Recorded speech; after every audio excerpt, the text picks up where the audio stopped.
Hello, everybody, and welcome to the happiest place on Earth, because let's be honest, Disneyland's kind of a shithole now. Welcome to the Namco Museum. Megamix. The video I accidentally clicked and played yesterday. But I agree with you, Pac-Man looks cute there. Having a good old ball. Welcome aboard to the Namco Museum Megamix for the Nintendo Wii. This is actually the second release of Namco Museum Remix, which is basically, well, by that time, the most recent Namco Museum. It had a lot of interesting stuff attached to it, most of which mostly involves the Pac-and-Roll variation of Pac-Man here. Uh-huh. Which was nice. That was a neat little, re-release they still did. And So yes, welcome to the Namco Museum of Colorful Wonderland, which features not only a full-on remix of Pac-and-Roll, which again we showed off last time, we also got a remix for Galaga. Ooh. A remix for this game that was originally just one of those typical whack-a-mole sort of things. Gator Panic. is there any point to gain all of the Pac pelts around here? And It's just a fun thing you do. And then there's the Carnival Arcade where you can play all your classic favorites. And Rally X. Then there's the Rally X remix. This Grove-Dome remix, which is exclusive to Megamix. Oh. And Pac-Motos. Not sure why they Pac-Motos. didn't just call that one Motos remix, but I'm not gonna judge. So we already looked at Pac-and-Roll in the previous video. Well, yeah, so we're gonna leave that very much alone. So, to start off, we're gonna do Galaga Remix, which is, well, it's honestly nothing like the original Galaga. But the same rules still apply. You're out in space shooting a lot of bugs. So in all these characters, even though it's clearly Galaga, are we always playing as Pac-Man? Oh yeah, no, Pac-Man is pretty much the star of every single remix in this game. Also, you're about to see probably one of the things. The reason why you should be playing this game on an actual Wii as opposed to a really good emulator. Oh, you're trying to use your mouse or controller right now. Yeah, it's honestly not as comfortable as you think it is, and I mean, I tried my best, but this doesn't even compare. I was gonna say, I know you can use your mouse to emulate Wii movements. You can. Though the major downside is that when you let go of whatever you're using to move the cursor, it automatically snaps back to the middle. True. Also, it does like the Banjo-Tooie thing. Yeah. So again, word to the wise: play this on an actual Wii console or Wii U if you can. Okay. Which I mean, I did when I was younger, and I had a pretty damn good time with this game. Music's nice. It still shocks the heck out of me that this even exists in the first place, considering that I didn't think they'd actually do anything with the Pac-and-Roll aesthetic beyond the DS game. That's what I thought, yeah. I thought we were going to be playing normal Galaga, but this and that mobile version of Galaga I showed off a while ago, those look pretty solid. Also, in the event that one of those enemies were able to shoot a pellet at you, you can flick the control stick to have Pac-Man jump. Okay. So it helps as a little dodging maneuver. Yay, we did it! Yay. So And my accuracy is pure shit. Wow, that accuracy, though. Yeah, just as a reminder, use the Wiimote. Yeah, use the Exactly. remote.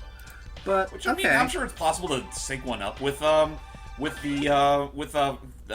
but at the same time, it's like, well, I can imagine how much of an awkward process that has to be. Yeah, I was about to Right. say, I'd be curious to see how exactly that would look and sound. I could see someone... I could see something kind of like what I do with the 3DS. I could kind of see something where maybe you could map DS4 controller's gyroscope to the you tilt it to the left and the Wiimote goes to the left kind of thing. Maybe. Is there kind of... Yeah, just going back, because there are those moments where everything pauses so you can try to shoot everything on screen, but I noticed back there you missed a good handful of them. Is there any, aside from not getting that many points, is there a real detriment to not getting every single bug that flies on screen and they just fly away? Not really. You're just missing out on points, which, I mean, to be fair, it's pretty much the name of the game here. Like, get a lot of points and make it to the goal mostly unscathed. Yeah, I dig the custom tracks that you have here. Oh, yeah, no, like... I Wait, like what happened? constellations. Oh yeah. Oh, They're they're all There it is. back and ghost shaped. But yeah, like honestly, I'll still say that this is probably one of the most dedicated of the Namco Museum line. Like, I mean, I'll always have a bit of a soft spot for like the very original series back when the PlayStation was a thing, because it was literally like an interactive first-person map, which also featured like, in a way, it's funny because like the game makes it treat like you're actually controlling Pac-Man, because you see a little sprite of him on the bottom right of the screen moving along with your movements. But otherwise, I mean, it was a very interesting little thing that really highlighted a lot of Namco's history. Whereas, You know, it's funny because I was just about to say, you talk about the PS1 version. I think I remember playing that over at my cousin's house years ago because I know she had like a bunch of interesting like PlayStation 1 titles. Like she had that. I think she had the first Ape Escape. I don't know if it was it or a demo disc. And she also had Frogger He's Back. Huh. Oh wow, nice. Interesting. But yeah, no, like the Namco Museum stuff on the PS1 is very well. It's aged definitely, but it is something to look over because I think it's the one that really highlights Namco's history the most compared to every other as the re-release. So if they have these remix versions, are you able to ever unlock the actual original games they were based upon? Oh yeah, no, like the actual games that they're based on can be played in the Carnival arcade. Oh, okay. Which I'll probably show off in a separate part, because, you know, it never hurts to show off some of Namco's classics. But for now, we're just focusing on the remixes. How is he driving a cart without hands? Oh, that's where the Super Flag comes from. Yeah. Yep, the Super Flag comes from Rally X. Okay. Or New Rally X, rather. Like, it's funny, because, Rally X technically came in two flavors. There was the original, where you just had to worry about the flags, and then you got the Super Rally X that actually added a little variety to the flags, like the S flags, which are, well, a special bonus, or the L flags that pretty much gives you points depending on how full your gas meter is. So I can tell that this is basically a Rally X like color palette swap of a Pac-Man game. How did Rally X normally play? Honestly, not that much different from what you're seeing right now, though. I guess the major difference here is that once you collect a certain power-up, you'll actually be able to use a boost, which uses up whatever's on your gas meter. Okay. But otherwise, you still have your typical gas clouds, which you can use to stun the evil red cars. And I do remember, like, when I played the game, I actually was able to beat it, and it unlocked what the game calls red mode, where the main goal is to actually, you're playing as the red cars, you're trying to actually destroy Pac-Man. Oh no. So what do you think of this so far, Seely? I've never really played much Namco games besides Galaga. And Pac-Man, obviously. It's cute. There's one Pac-Man game I played. I can't remember what the game is called though. Well, do you remember like what system it was on, or? Yeah, like describe what happened. I think it was the original PlayStation. Okay. It looked like a what's the word I'm looking for? Adventure game. Also, it was probably Pac-Man World. Yeah, Pac-Man World. I remember the original stage music, like dun dun dun dun dun dun dun dun. I should ask Seely, did the game involve like a giant misshapen Pac-Man robot? As the big baddie. Assuming you got that far into the game. I am sort of the I first don't remember honestly. Okay. But I think you're right. I'm looking at like images of Pac-Man World, and that looks familiar. Okay, then yeah, you're probably thinking of Pac-Man World. We are, I see, I got in the order. James and I are looking into doing Pac-Man World 2 now that seems to be cooperating for him. Yeah. Nice. And that is honestly one of the GameCube games I played the most growing up. And so it would be kind of shameful to not show it off in some capacity. I'm not sure if I'll dedicate a full-on commentary to it, just because by nature it's actually a very by-the-numbers platformer. But it does have some pretty interesting gimmicks. So, and considering we all have some pretty decent history with the Paxter here, we might get some mileage out of it. I'll say, because that is the Pac-Man game I remember playing the most, was the PS2 version of that game. Makes sense. Honestly, I think for what it's worth, Pac-Man World 2 is a very solid 3D platformer. It's not like the most. What's the best way of putting it? It's not the flashiest stuff though. It's no Sonic Adventure 2 or I'm sure any there's other some other ones I can platformer think. that was around then. Yeah. He had a flag. Yeah, unfortunately, it's by this point now where the red cars will actually be holding out on us, so we gotta actually smoke them out and make them drop their flags and take them for ourselves. Okay. There we go. Now I think at this point I figure out how the boost works. Basically, I think you gotta hold down one of the buttons, and then Pac-Man will boost for however much energy he has or gas he has left in his meter. Awesome. So it's one of those cases where you gotta be careful with it, but if you know you can make do with it, just go nuts. There you go. Okay. Yeah, I was gonna say. Also, it should be said that when you run out of gas, you're not immediately boned. You actually have some time left before you completely stop. So if you're pretty close to your last flag, just make that victory lap or whatever, and then you should be good. Okay.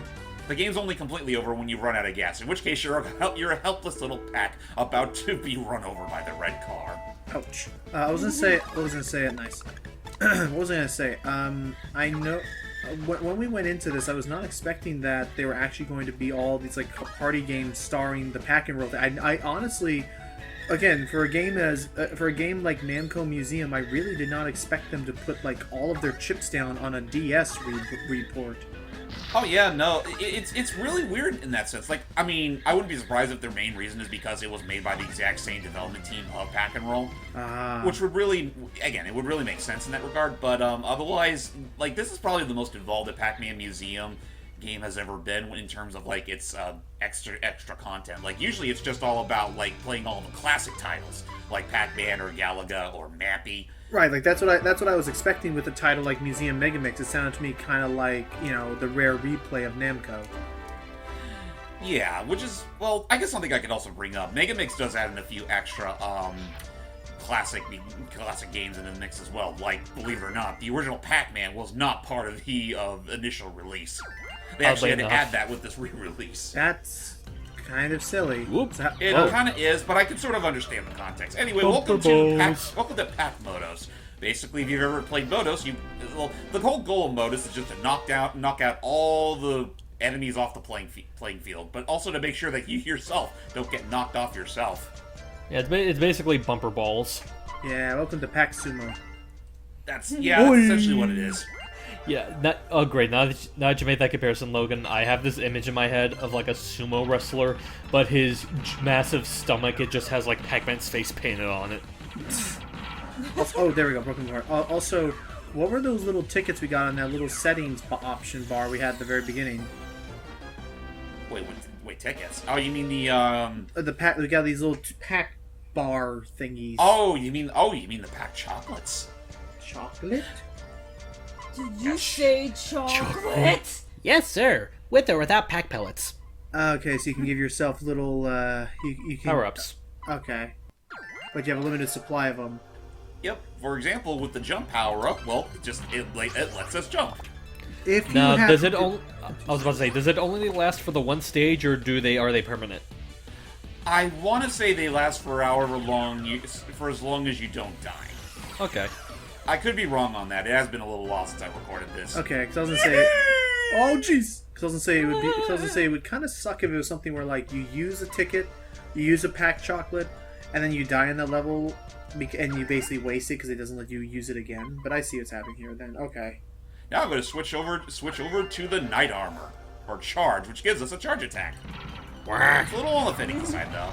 Oh jeez. Well, okay, I say it's a little on the finishing side. It's more so just a matter of that it's only something that'll only work if you actually get it to work. Because, well, the enemies are still going to keep bumping into you. Yeah, a lot Jesus. of bouncy about. When you're charging up, like the audio gets so like freaking Dragon Ball Z levels of like power levels. Now I'm just imagining like Pac-Man doing like that, like a charging animation from Dragon Ball, only instead of like the intense, you just hear. It just gets louder and more overlaid as it gets higher. Yeah, let's look at Pac-Man chocolate now because I'm bored. Not of the game, but like I was gonna say bored. Not of the game, but like I'm bored of like trying to figure out what else I can talk about. It's like, okay, so they I do also make like. Pac-Man chocolate. I also like how somewhat offended Seely sounded with that. It's like, you're bored of Pac-Man? Well, I do know that. Well, I do. Okay, so that's cool. They do make Pac-Man chocolates, Pac-Man shapes of all of the Pac-Man characters. They have a 3D Pac-Man ball. Apparently, there was a Reese's Pieces commercial that had a Pac-Man referenced in it. Oh yeah, I remember that one. But sorry, Reese's. I was gonna say the other thing. Sorry. Okay, when you were saying you're bored, James will know. Okay, just to pass time since we're doing more Pac Motos, James will know what I'm talking about. Vinny from Vinesauce was playing against. Jeez, Vinny from Vinesauce was. Oh wait, is this a boss? No, this not a boss, but this thing is kind of obnoxious in that it'll keep respawning enemies until there's literally none left on the screen. Oh, so you have to race to get them all off. Yes. Jeez. Hurry! Dang it. Devil dang it! Come on! Oh, jeez, and then the. Only had a little more pack power. There you Nice. Yay. Okay. Anyway, so he was playing Astral Chain. It was on the final. go! And he was on the final boss of Astral Chain, the giant 3-headed thingy.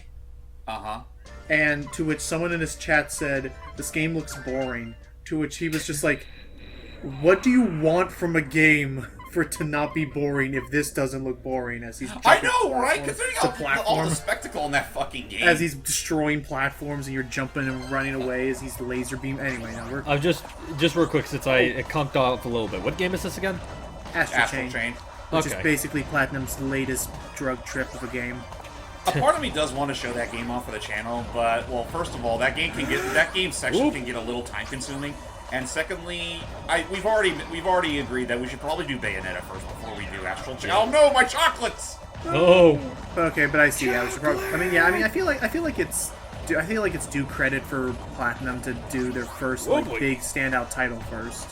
Oh, of course. It's standout title that a lot of people just, review bomb at zeros just because it was only on a Nintendo console. Well, that was Bayonetta. No, that's the second game. Oh crap! Do we have to start? Okay, no, its health. Okay, its health is remaining. Okay. Good. Yeah, which is appreciated. And if you don't have the jump, the jump power up, this fight can be a little awkward because of the arms. I was I can imagine. I thought that was the main way to. Oh. Oh. Sorry, I'm sorry. I didn't want to shout too loud, but it genuinely surprised me. I was like, oh, jeez, I got loud.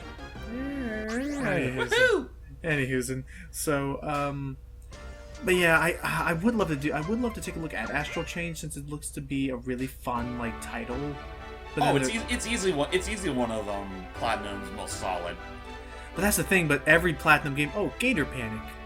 So who's up to Whack-A-Gator? Oh, I thought I would have preferred Gator Golf, but this is fair. So this remix is a little different from the rest of them in that it's not really so much a dedicated game. It's just a straight up. It's more just an elongated mini game where you gotta protect this little turtle here from the gators. Oh, well, to be fair, God. To be fair, Whack-A-Mole is essentially just a minigame itself. Oh my God! What's up? I know what this is. You do? Oh. This used to be an actual arcade. This used to be an arcade. This used to be an arcade game, but not like a digital, electronic. This was like an actual physical, you had to use your hands and whack the gators. Mm-hmm. Oh God, I love this game. Oh my gosh. Yeah, and it's something that you could play in the Namco Museum remix or Megamix. I didn't know Namco or made Chuck E. that. Cheese.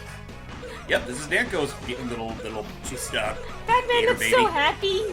What was the game? What was the game? Okay, sorry. Okay, actually, I'm curious. Which game company made Whack-A-Mole itself? I have no idea. That seems like a game that's as old as time. You just have to look back into the cesspools of video game history or just gaming arcade history to see. You know what? Small Pac-Man keeps on whacking some gators. Let me actually check up on that. Okay, but yeah, no, I will say one thing I'm not. Go ahead. I will say one thing I'm not too fond of so far is that I feel like some of these gators take a little bit too much time to properly whack. I'll agree to that. I think that it would be more appropriate if, maybe depending on how they look, if that would determine how hard you hit them. Like the red gators, for example, they can take 2 to 3 hits, whereas all the green ones just take 1. Yeah, I was about to say I don't mind that so much for the red gators, but the green ones I'm pretty sure it'd be fine if you took them out with just 1 whack. I love how cocky the gators look when they come out, and then. Also, I gotta say, I love the quote-unquote voice acting in this minigame. Because it sounds like someone who's just phoning it in, but in all the right ways. So yeah, apparently the Whack-A-Mole game was created in 1976 by Aaron Fetcher of Creative Engineering Inc. So there you go. I'm trying to remember who really popularized it. I want to say maybe Hasbro did. Actually, wait, let me. Because I remember they made a board game version where you had it was a board game where you had a mat and you had to stomp on them with your feet. Yay. Not too bad. Not too bad. Thanks, Gator Gary. Sunglasses, I love it. You're welcome. But yeah, I remember playing this a bunch in Chuck E. Cheese and stuff as a kid. Cool. Yeah. You know what? I had never actually been to Chuck E. Cheese as a kid. I've been there twice.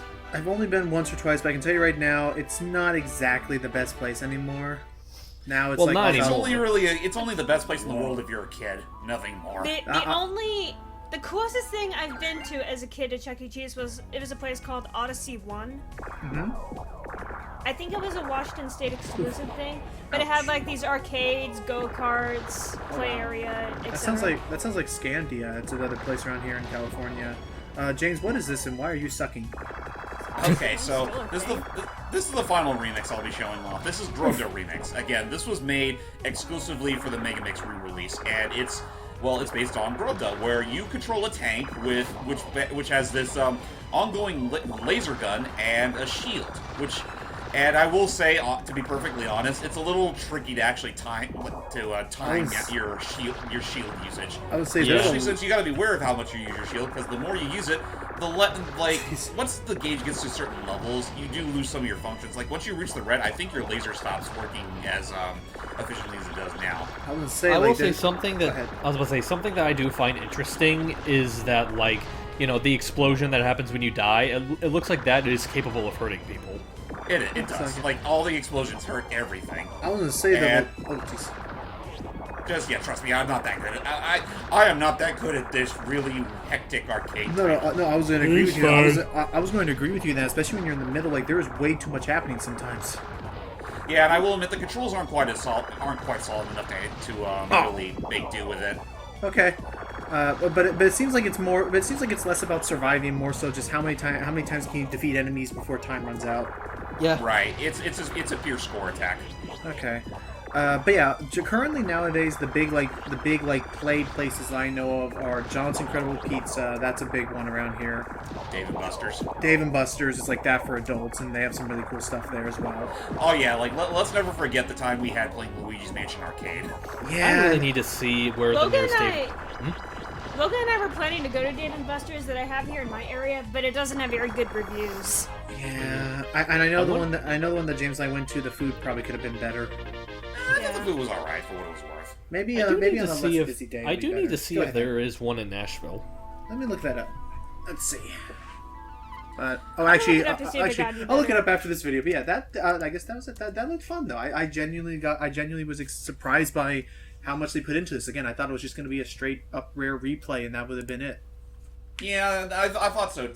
I thought so too. But yeah, that's it for our look at on Namco Museum Megamix. Again, I mean, if you have a Wii or a Wii U to play it on, then by all means, honestly, it's probably one of the better Namco Museum collections out there, and there's just so much packed in, and I recommend it. Okay. And actually, speaking of which, don't take my word for it just yet, but there is probably one other thing I still want to show off with this game, but we'll get more into that next time. Alrighty. So until next time, waka waka. Don't steal the artifacts or the merchandise.